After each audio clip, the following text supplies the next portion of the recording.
নমস্কাৰ দৰ্শকসকল, আজি মই আপোনালোকৰ কাৰণে লৈ আহিছোঁ যোৱাকালি বিধানসভাত মুখ্যমন্ত্ৰী ডক্টৰ হিমন্ত বিশ্ব শৰ্মাই প্ৰদান কৰা ভাষণৰ সম্পাদিত ৰূপ। মই ভাবোঁ মুখ্যমন্ত্ৰীগৰাকীৰ এই বক্তব্যখিনি অসমৰ প্ৰতিজন মানুহে শুনা উচিত, বাৰে বাৰে শুনা উচিত আৰু আমাৰ শত্ৰুবোৰ চিনাক্ত কৰি কৰ্মক্ষেত্ৰত আগবঢ়া উচিত। আহক বিলম্ব নকৰি ভিডিঅ'টোৰ মাজলৈ যাওঁ। অধ্যক্ষ মহোদয়, আজি আমাৰ মাজত সমস্যা কি? অসমত বহু দিনৰ পৰা এটা বাওঁপন্থী চিন্তাধাৰা বিৰাজমান হৈ আছে। তেখেতসকলে ৰাজ্যখনত বাঢ়িব নিদিয়ে আৰু এটা ফিউডিয়েল ষ্টেটত তেওঁলোকে মানুহক ৰাখিব বিচাৰে, যাতে মানুহে ৰাস্তালৈকে ওলাই আহে, মানুহে আন্দোলনত লিপ্ত হয়, তেওঁলোকে এনাৰ্কি ক্ৰিয়েট কৰিব খোজে। অধ্যক্ষ মহোদয়, আজি যোৱা কেইটামান দিনত আপুনি যদি দেখা পায় যে চৰকাৰে য'তেই এটা আঁচনি লৈছে তাতেই বাওঁপন্থী লোকসকলে বিৰোধিতা কৰাৰ চেষ্টা কৰিছে।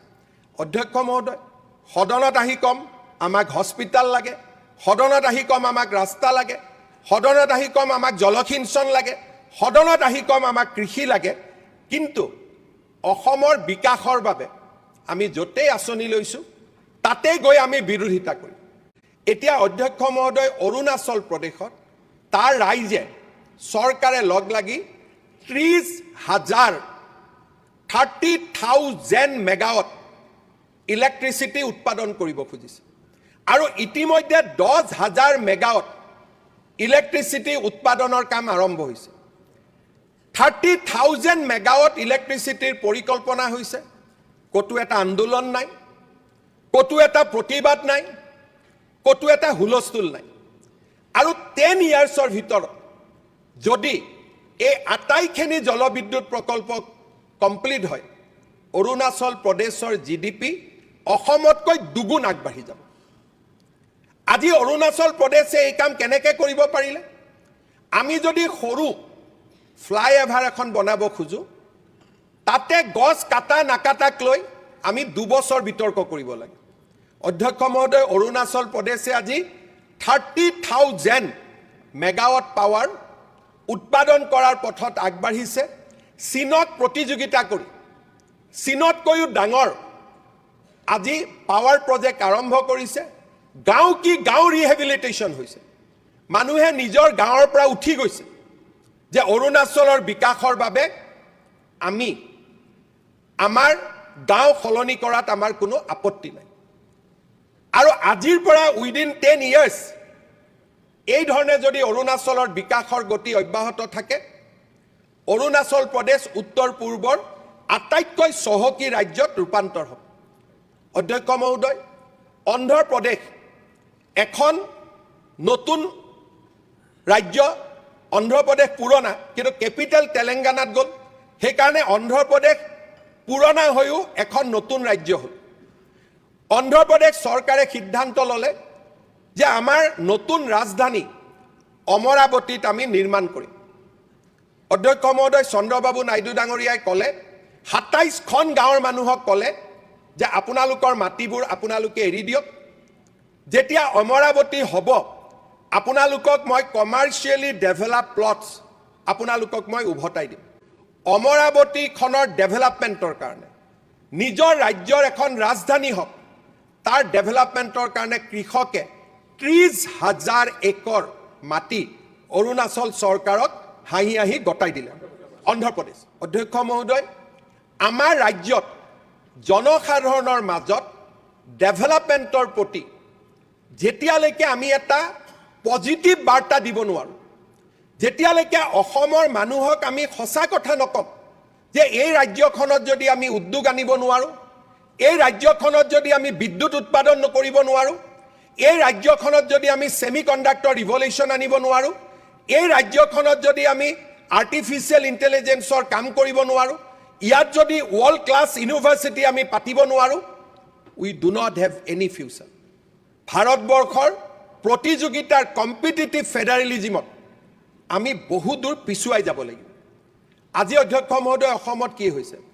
প্ৰথমতে আমি ক'ম যে আমাক ফ্লাইঅভাৰ নালাগে, আৰু যেতিয়া ফ্লাইঅভাৰখন নিৰ্মাণ হ'ব তেতিয়া আমি গৈ কম আমাক ফটো আকাৰ ভাল জাগা দিব লাগে একেবিলাকে মানুহ অধ্যক্ষ মহোদয় আমাৰ ৰাজ্যখনক আমি ভাল পাব শিকিব লাগিব আমাৰ ৰাজ্যখনত যদি ভাল পাব যদি আমি নিশিকো অসমত যদি আমি ফাৰ্টিলাইজাৰ প্ৰজেক্ট কৰিব নোৱাৰো সেমিকন্ডাক্টৰ আনিব নোৱাৰো স্যাটেলাইট সিটি যদি আমি বনাব নোৱাৰো নতুন পেট্ৰোকেমিক্যাল কমপ্লেক্স যদি আমি কৰিব নোৱাৰো অসমত যদি কোৱান্টাম কম্পিউটাৰ আৰ্টিফিশিয়াল ইন্টেলিজেন্স আনিব নোৱাৰো আমাৰ ৰাজ্যখন অধ্যক্ষ মহোদয় আমি কেনেকৈ আগুৱাই লৈ যাম আজি আমি আমাৰ অসমত 600 মেগাৱাট পাম্প ষ্টৰেজ এটা কৰাৰ বাবে আমি যুদ্ধ কৰিব লাগে আমি চিন্তা কৰিব লাগিব যে ৰাজ্যখনক লৈ আমি এটা নেগেটিভিটি ক্ৰিয়েট কৰিম যে আমাৰ ৰাজ্যখনক লৈ আমি এটা পজিটিভিটি ক্ৰিয়েট কৰিম সকলো মানুহে জানে যে এখন ৰাজ্যত যদি গ্ৰোথ আহিব লাগে growth will come only from urbanisation আৰু গ্ৰোথ আহিলে ৰাজকোষত টকা আহে সেই টকা দুখীয়া মানুহৰ বিকাশৰ কাৰণে যাব পাৰে শিক্ষাৰ বিকাশৰ কাৰণে যাব পাৰে সংস্কৃতিৰ বিকাশৰ কাৰণে যাব পাৰে স্বাস্থ্যৰ বিকাশৰ কাৰণে যাব পাৰে আমি যদি গ্ৰোথ ৰাজ্যখনত নানো আমি যদি ৰাজ্যখনত বিকাশ নানো তেলে ৰাজ্যখনত দৰিদ্ৰতাৰ বিৰুদ্ধে আপুনি কেনেকৈ যুঁজিব হাৰিয়ানাই স্যাটেলাইট সিটি বনালে দিল্লীয়ে স্যাটেলাইট সিটি বনালে মুম্বাইয়ে নই মুম্বাই বনালে অন্ধ্ৰই অমৰাৱতী বনালে তেলেংগানাই নিউ হায়দৰাবাদ বনালে আজি আমি অসমত স্যাটেলাইট সিটি আনিব খুজিছো যাতে কোনেও এই গুৱাহাটীখনতে ঘৰ বনাব নালাগে ঘৰ বনাব ইউনিভাৰ্সিটি কৰিব ইন্ডাষ্ট্ৰি কৰিব কোনো জায়গাত যাব নালাগে আমি একেটা জায়গাতে তেওঁলোকক সুবিধা দিম ইয়াত কৈছে স্যাটেলাইট সিটি কিয় লাগে অধ্যক্ষ মহোদয় যদি নয়ডা নহলহেঁতেন উত্তৰ প্ৰদেশ হলহেঁতেন নেকি আজি আমি কিয় 6 নম্বৰত আছো যদি গুৰগাঁও নাথাকিলেহেঁতেন হাৰিয়ানা 2 নম্বৰলৈকে যাব পাৰিলেহেঁতেন নেকি আজি যদি নই মুম্বাই নাথাকিলেহেঁতেন আজি মুম্বাই হ'ব পাৰিলেহেঁতেন নেকি মহাৰাষ্ট্ৰ হ'ব পাৰিলেহেঁতেন নেকি আজি মানুহে ক'ব লাগিছিল যে চৰকাৰে প্ৰথমবাৰ স্যাটেলাইট সিটি কৰিব খুজিছে আমি আদৰণি জনাইছো আমি মুখ্যমন্ত্ৰীক কম যে যাৰ পৰা মাটি ল'ব তাক ভাল কৰি টকা পইচা দিয়ক ৰাইজৰ কষ্ট হ'ব নালাগে কিন্তু গুৱাহাটীত স্যাটেলাইট সিটি এখন আমাক দৰকাৰ নহলে ইয়াতে কৃত্ৰিম বানপানীৰ মাজত আমি সদায় থাকিব লাগিব আমি কি কৰো উল্টাই যে কেনেকৈ স্যাটেলাইট সিটিখন নহওক যাতে চৰকাৰৰ হাতত টকা নাহে চৰকাৰৰ হাতত পুঁজি নাহে চৰকাৰৰ ওচৰত সকলোৱে দাবী লৈ আহিব চৰকাৰে টকা দিব নোৱাৰিব আৰু এটা নতুন আন্দোলন অসমখনক আকৌ এবাৰ অস্থিৰতাৰ ফালে লৈ যাব যদি আজি স্যাটেলাইট সিটি আমি কৰিব নোৱাৰো আদানী আম্বানীক যদি আমি মাতিব নোৱাৰো তে ৰুল কৰক ভাৰতবৰ্ষৰ কোনো ৰাজ্যত আদানী আম্বানী যাব নালাগে আদানী আম্বানীয়ে উৰিষ্যাত 10 লাখ 20 লাখ কোটি টকা খৰচ কৰিব তাৰ হাজাৰ হাজাৰ লৰাই উদ্যোগত চাকৰি পাব আৰু অসমৰ লৰাবিলাকে তাত চাকৰি কৰিব যাব আৰু মই শ্ৰদ্ধাঞ্জলি আঁচনিৰে তেওঁলোকৰ মৃতদেহ অসমলৈকে উভতাই আনি থাকিম ইয়া কি মুখ্যমন্ত্ৰী হিচাপে মই হেয়া কাম কৰিবৰ কাৰণে মুখ্যমন্ত্ৰী হৈছো নেকি অসমত উদ্যোগ হ'ব নালাগে কেৰালাত উদ্যোগ হওক হায়দৰাবাদত উদ্যোগ হওক গুজৰাটত উদ্যোগ হওক অসমৰ চাহ বাগিচাৰ ল'ৰা ছোৱালীবিলাক অসমৰ যুৱ প্ৰজন্ম তাতে কাম কৰিব যাব বেমাৰত মৃত্যু হ'ব আৰু আমি বাজেটত শ্ৰদ্ধাঞ্জলি আঁচনি ঘোষণা কৰিম ডেড বডি উভতাই অনাৰ বাবে হেয়া নেকি মোৰ ভাগ্য অধ্যক্ষ মহোদয় আমি পৰিৱৰ্তন হ'ব লাগিব আদানী আম্বানীক হয় আমেৰিকালৈকে পঠাই দিয়ক নহলে আদানী আম্বানীয়ে যদি গুজৰাটত ৰিফাইনাৰী বনাইছে অসমতো বনাব লাগিব তাৰ পৰিৱেশ সৃষ্টি কৰক কি অদ্ভুত কথা কতো আদানী আম্বানীক আনিবৰ কাৰণে 10 বছৰৰ প্ৰচেষ্টা কৰিব লাগে আমাৰ বামপন্থীসকলে কবাত যদি সৰু মাটি এডোখৰলৈকে আদানী আম্বানীৰ কাৰণে হাৰি এই ধৰণৰ এটা ব্যৱস্থাৰে তেওঁলোকে মানুহৰ মাজত এটা বিদ্ৰোহৰ ভাৱ সৃষ্টি কৰিব খোজে আমাৰ দেশৰ মডেলবিলাক যদি আমি নাচাওঁ আৰু ৰাইজক যদি আমি পজিটিভ কথা নকওঁ তেতিয়ালে আমি ক'ৰ পৰা আমি আমাৰ ৰাজ্যখনক পৰিৱৰ্তন কৰিব পাৰিম অধ্যক্ষ মহোদয় এই ধৰণে আমাৰ ৰাজ্যখনক আমি কেতিয়াও আগবঢ়াই লৈ যাব নোৱাৰো অধ্যক্ষ মহোদয় আমি আমাৰ চিন্তাধাৰা পৰিৱৰ্তন কৰিবই লাগিব এই অধ্যক্ষ মহোদয় কাজিৰঙাত এখন 5 ষ্টাৰ হৈছে মানুহে ভাল পাব লাগে যে টকা দিব পৰা টুৰিষ্ট আহিব টকা কোনে পাব হাতীৰ মাউতে পাব জীপ সাফাৰীয়ে পাব তাৰ দোকানীয়ে পাব তাৰ ৰাইজে পাব বেলেগ ৰাজ্যত মাটি আনে জিম কৰবেট পাৰ্কৰ ভিতৰত 5 ষ্টাৰ বনাইছে গুজৰাটত ফৰেষ্টৰ ভিতৰত টাটাই 5 ষ্টাৰ বনাইছে, কেনিয়াত ফৰেষ্টৰ ভিতৰত এয়াৰপৰ্ট বনাইছে। আৰু অধ্যক্ষ মহোদয়, মোৰ কাৰণে ইমান সমস্যা যে এখন মাত্ৰ 5 ষ্টাৰ দিবৰ কাৰণে মানুহে টকা খৰচ কৰিম বুলি কৈছে, তাতো মই সংগ্ৰাম কৰি আছোঁ। আজি কোনেও বিচৰা নাই যে কাজিৰঙা জীপ চাফাৰীসকলে বৰ্তমানৰ 1200 টকাৰ জেগাত 2000 টকা পাওক, আৰু উৎপাদন হওক কাজিৰঙা। তেওঁলোকে বিচাৰিছে যে কাজিৰঙাৰ জীপ চাফাৰী কেইটা কেনেকৈ দুখীয়া হৈ থাকিব পাৰে, কাৰণ 5 ষ্টাৰ আহিলেতো ধনী মানুহ আহিব, পইচা বেছি দিব। দুখীয়া হৈ থাকিলেহে আন্দোলন হ'ব, ধনী হ'লেতো আন্দোলন নহ'ব। আজি কোনোবাই, আজি মই আচৰিত হওঁ যে মানুহে আবেদন কৰিব লাগিছিল এই বামপন্থীসকলে যে চৰকাৰেনো আপোনাক কিয় এৰেষ্ট কৰিব লাগে, আপুনিয়ে নেতৃত্ব লওক এখন 5 ষ্টাৰ অনাৰ ক্ষেত্ৰত, আপুনিয়ে আধাৰশিলা কৰক। যিখন ৰাজ্যৰ মুখ্যমন্ত্ৰীয়ে কাজিৰঙাৰ দৰে ইউনেস্কো হেৰিটেজ ছাইটত এখন 5 ষ্টাৰ অনাৰ বাবে সংগ্ৰাম কৰিব লাগে, তেওঁ কিমান দিনে ৰাতি অসমৰ বাবে কষ্ট কৰিব লাগিব অনাগত দিনত, আপুনি মাত্ৰ কল্পনা কৰক। মইতো আচৰিত হওঁ।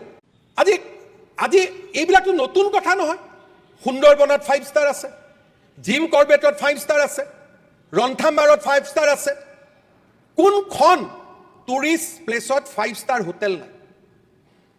আজি শ্বিলঙত 5 ষ্টাৰ হোটেল আছে, চেৰাপুঞ্জীত 5 ষ্টাৰ হোটেল আছে। আমাৰ কাজিৰঙাত কিয় 5 ষ্টাৰ হোটেল থাকিব নালাগে? পৰ্যটক আহিব নালাগে? পৰ্যটন এনেকুৱা এটা উদ্যোগ, যি উদ্যোগ আহিলে না প্ৰদূষণ হয়, না খেতিয়কে মাটি দিব লাগে, একো কৰিব নালাগে। মানুহ কেইজন পৰ্যটন মানে অসমত টকা খৰচ কৰিব আহে।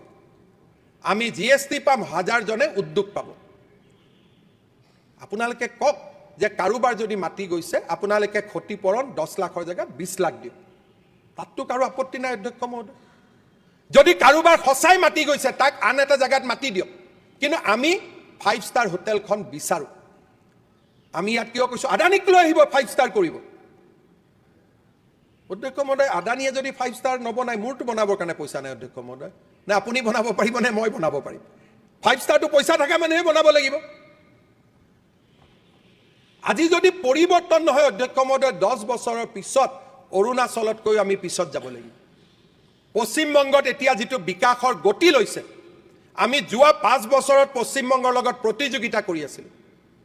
এতিয়া যদি আমি উদ্যোগ আনিব নোৱাৰোঁ, আমি পিছুৱাই যাম। অধ্যক্ষ মহোদয়, চাপৰত আমি যেতিয়া থাৰ্মেল পাৱাৰ আনিছিলোঁ, তাত এভিকশ্যন কৰিবলগীয়া হৈছিল। আৰু যেতিয়া থাৰ্মেল পাৱাৰ প্লেণ্টৰ সোণালী ল'ব গ'ল, তেতিয়া সকলো মানুহে ক'লে আমি আদৰণি জনাইছোঁ, আমাৰ বিৰোধিতা নাই। একেবোৰে মানুহ, কিয় মানুহে বুজি পালে যে এই থাৰ্মেল পাৱাৰ প্লেণ্টৰ পৰা ইয়াতে 200খন ট্ৰাক চলিব, 10,000 মানুহে কৰ্মসংস্থাপন পাব, আৰু অসম বিদ্যুতত আত্মনিৰ্ভৰ হ'ব। অধ্যক্ষ মহোদয়, অসমৰ উন্নতিক বিৰোধিতা কৰা সকলক মই এটা বাৰ্তা পঠাব খোজোঁ। অহা 5টা বছৰত আমি অসমৰ বাবে ধুমুহাৰ দৰে কাম কৰিম। আপোনালোকে বাধাৰ প্ৰাচীৰ সৃষ্টি কৰিব, অসমৰ ৰাইজৰ আশীৰ্বাদত সেই বাধাৰ প্ৰাচীৰ আমি ভাঙি ছিঙি শেষ কৰিম। আৰু অধ্যক্ষ মহোদয়, প্ৰত্যাহ্বানৰ বাবে আমি ভয় নকৰোঁ।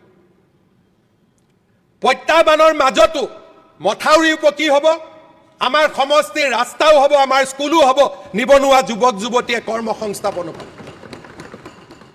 অসমৰ অশ্বমেধৰ ঘোঁৰা, ইয়াক ধৰি ৰাখিব পৰা নাযায় অধ্যক্ষ মহোদয়। ৰাইজৰ আশীৰ্বাদৰ নিৰ্মালী আমি শিৰত লৈ অসমৰ ৰাইজৰ বাবে কাম কৰিম।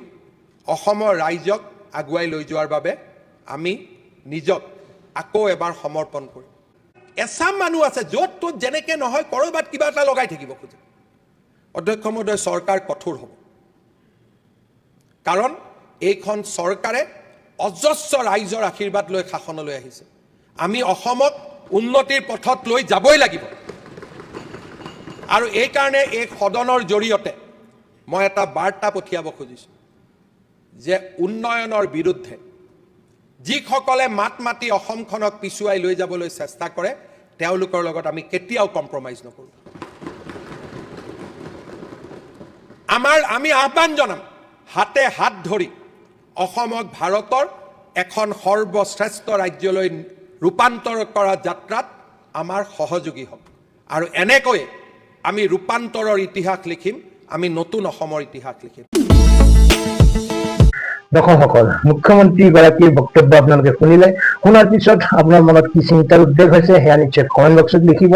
মই ক'ব খোজো, বহু বহু বহু বহু ভাগ্যৰ বলত আমি এইগৰাকী মুখ্যমন্ত্ৰী পাবলৈ সক্ষম হৈছো। বাকী আপোনালোকৰ কথা আকৌ কৈছো, কমেণ্ট বক্সত নিশ্চয় লিখিব। আজিলৈ এৰিছো, ভালে থাকক, কুশলে থাকক, ধন্যবাদ।